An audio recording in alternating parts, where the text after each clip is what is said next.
네, 일단 환자분 같은 경우에는 한 달이나 지났는데 목이 뻐근하셔서 굉장히 놀랍고 이래도 되는지 불안하실 것 같습니다. 그런데 일단 그 증상에 대해서 말씀을 먼저 드리면 교통사고가 나면 우리가 충격을 생각보다 크게 받습니다.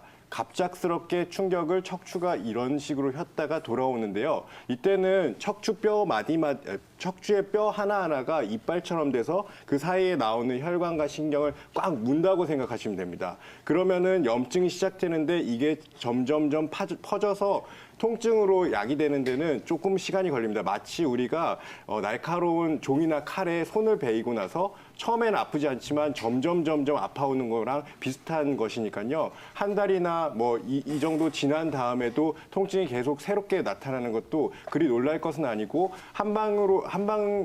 병원이나 한의원에 오시면 저희가 온열요법, 그다음에 어혈을 푸는 탕약 치료, 그다음에 해당되는 혈자리에 침 치료나 물리 치료 또 뜸 치료를 통해서 목은 편안하게 해드리는 데는 빠른 효과를 보실 수가 있으니까요. 걱정 말고 가까운 한의원에 내원하시면 될 것 같습니다. 네, 맞습니다. 정말 교통사고 후유증 제때 치료받지 못하면 통증이 오래 지속되는 만큼 그쵸. 관리를 정말 잘해야 되잖아요. 최 원장님, 이 관리법 어떤 것들이 있을지 궁금하거든요. 설명을 좀 해주실까요? 네, 이제 목이 좀 안 좋으신 분들이 좀 안 좋았는데 충격을 받으면은 목이 더 안 좋아지는 경우가 있고요. 그렇지 않으면은 목이 이렇게 한번 휘둘리면서 채찍 효과라고 하죠. 안전벨트를 메고 있을 때 이렇게 휘둘리면서 목이 더 아파지는 경우가 있습니다. 보통 이제 근육 문제인 경우 2, 3주 안에 좋아지는 게 일반적인데 이제 한 달 정도 지났음에도 불구하고 아픈 경우는 뭔가 충격이 좀 몸 안에 남아 있는 경우거든요. 그런 경우에는 이제 스트레칭과 동반해서 침 치료를 이제 하시면은 보통은 좋아지니까 어떤 그런 관리를 할 수 있는 스트레칭을 한번 이제 침 치료 받으실 때 한번 물어보시면은 아마 잘 얘기해 주실 겁니다. 20년간이나 전립선 비대증 약을 드셨다니 너무나 불편하셨을 것 같습니다.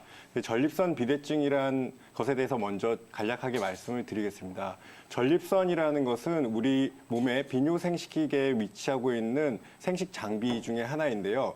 그 사이로는 정액이 흐르는 사정관과 그다음에 소변이 흐르는 요로가 흐르고 있어 그것을 둘러싼 전립선이 비대하게 되면 두 간을 압박함으로 인해서 배뇨 장애를 포함한 여러 가지 증상을 야기하게 됩니다.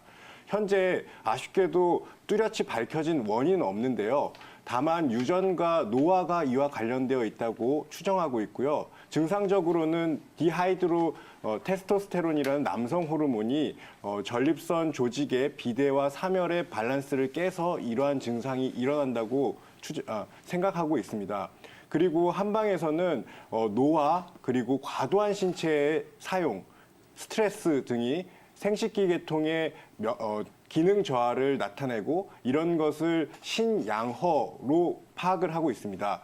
그리고 신양허로 인해서 결국에는 신체 기능이 떨어지고 면역 기능이 떨어지게 되면 2차적으로 감염이 비뇨생식기에 올 수 있고 그로 인해서 배뇨통이라든지를 야기하게 되면 한방에서는 이를 습열로 보고 치료를 하고 있습니다.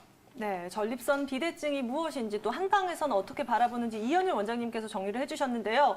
제가 알기로는 요새 이 전립선 비대증이 과거와 좀 다르게 정의를 내려진다고 들었거든요. 황태원 원장님, 어떤 차이점이 있을까요?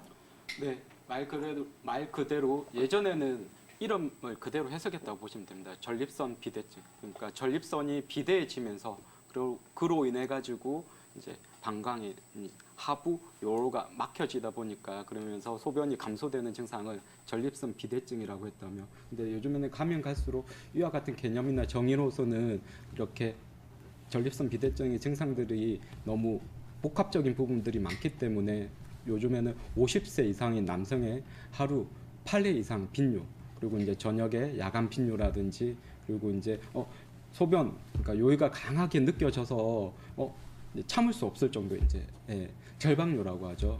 그리고 이제 요의는 느껴져서 막상 소변을 보려고 하지만 소변이 나가기까지 어느 정도 시간이 걸리는 지연뇨, 그리고 소변을 보는 도중에 이렇게 끊기는 단절뇨, 그리고 요의가 느껴져서 소변 보려면 이제 배에 힘을 많이 줘야 하는 그런 배출 장애, 이와 같이 이제 하부 요로 증상을 통칭해서 지금은 전립선 비대증이라고 정의를 하고 있습니다.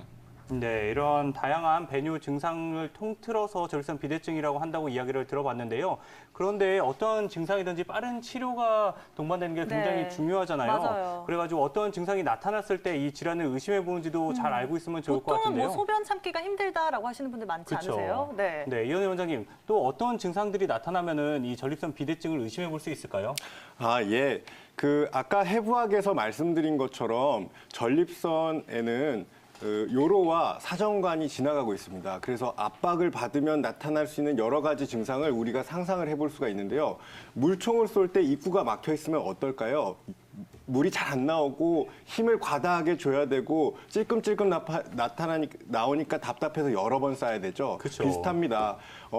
물이 잘 안 나오기 때문에 유속이 감소합니다. 오줌의 속도가 감소하고 또 오줌의 양이 작아지고 그다음에 자주 보게 되고 빈뇨, 그다음에 야간에도 일어나서 봐야 됩니다. 야간뇨. 그다음에 또 오줌을 울 때 이 배뇨통도 생겨날 수가 있습니다. 그런데 오줌이 시원하게 잘 빠져야지 흐름에도 원활해서 면역적으로도 문제가 없는데 이렇게 정체되면 2차적인 감염이 일어나는 합병증으로 인해서 우리가 배뇨할 때 통증이 더 심해진다든지 또 그게 역행성으로 신장 기능에 영향을 미친다든지 아니면 이 성기능에도 감퇴를 미칠 수도 있기 때문에 그러한 증상이 나타나면 병원에 빨리 내원해 보시는 게 좋을 것 같습니다. 네, 뭐 다양한 배뇨 증상에 장애가 동반이 된다면 혹시나 하는 의심을 좀 해볼 필요가 있다는 그쵸. 이야기 들어봤는데요. 자, 그렇다면 이러한 전립선 비대증을 조금 더 악화시키는 이유들이 원인들이 있을 것 같거든요. 황 원장님 어떻게 보시나요?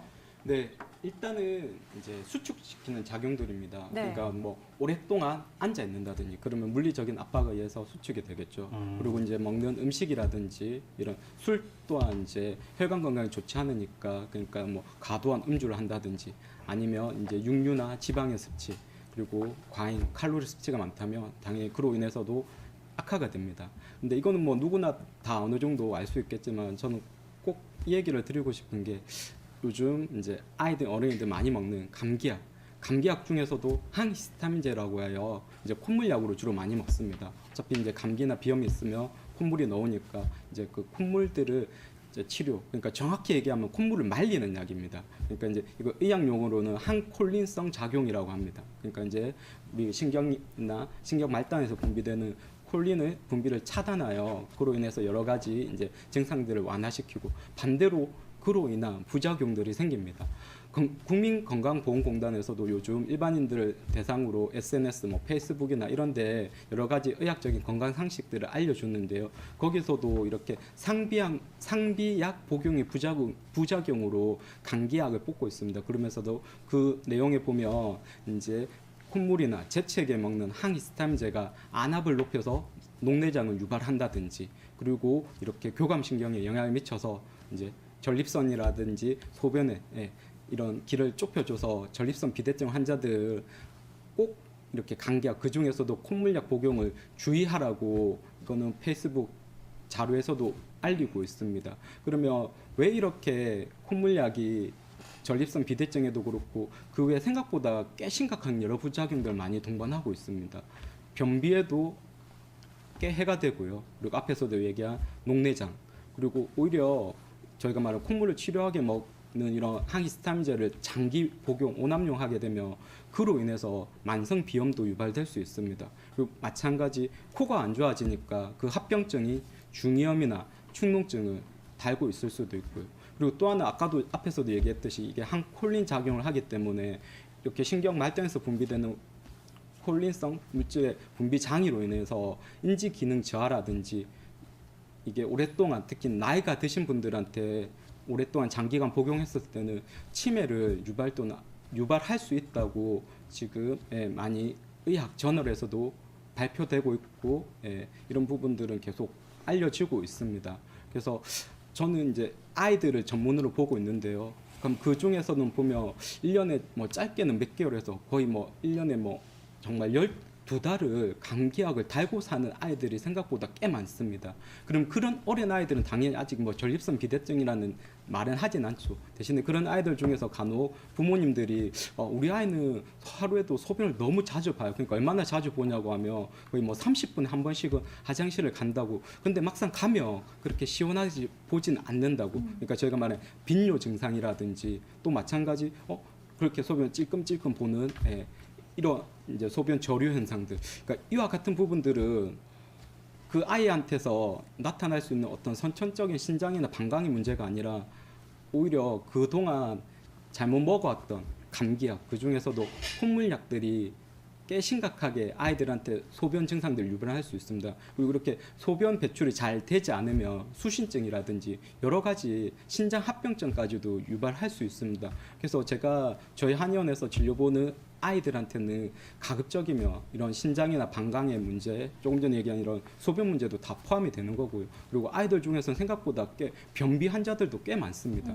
그러면 먹는 음식을 가지고 이게 생겼다든지 아니면 조절하려고 하기보다는 오히려 아까도 얘기 드렸듯이 불필요하게 1년에 짧게는 몇 달에서 길게는 거의 뭐 12달 가까이 먹고 있는 이 감기약을 특히 그 중에서도 콧물약을 복용을 줄이는 게 훨씬 더 중요합니다. 이거는 아이뿐만이 아니라 성인도 마찬가지고요. 그래서 성인 진료할 때도 전립선 비대증 환자이신 분들은 꼭 감기약 복용을 할 때 진료보는 의사 선생님한테 본인이 전립선 비대증이 있다는 걸 알려야 된다는 게 그게 기본 저희가 말하는 그 치료 진료 가이드라인에 그대로 적혀져 있습니다. 그래서 혹시라도 이 방송을 시청하고 계시는 어르신들도 그렇고 당연히 그 어르신들의 자녀나 손주들도 있을 겁니다. 그래서 혹시 그런 분들 꼭 앞으로는 그냥 감기나 콧물 난다고 해서 그냥 쉽게 이런 항히스타민제 장기 복용들은 이런 소변 문제뿐만이 아니라 변비 여러 가지 아이의 뇌 발달, 뇌 건강에도 좋지 않으니까요. 꼭 가까운 한의원 내원하셔서 항히스타민제 복용, 오남용을 줄이시는 게 이런 전립선 비대증 치료와 예방에도 꽤 중요합니다. 네, 이렇게 상담을 받지 않고 습관적으로 복용하는 약 때문에 이러한 다양한 부작용도 나타날 수 있다는 점도 꼭 기억하시면 좋을 것 같습니다. 저희는 계속해서 전립선 비대증에 대해서 이야기를 나눠볼 텐데요. 이현희 원장님, 한의원에 방문하면 어떠한 치료들을 받을 수 있나요? 네, 한의원에 전립선 비대증으로 방문해 주시는 분들은 거의 다 60대에서 70대, 뭐 빠르면 50대 분들도 있는데요. 그리고 남성분들입니다. 통계적으로 봐도 60, 70대 남성분의 40에서 70%가 전립선 비대증을 가지고 계신다고 할 만큼 굉장히 흔한 질환입니다.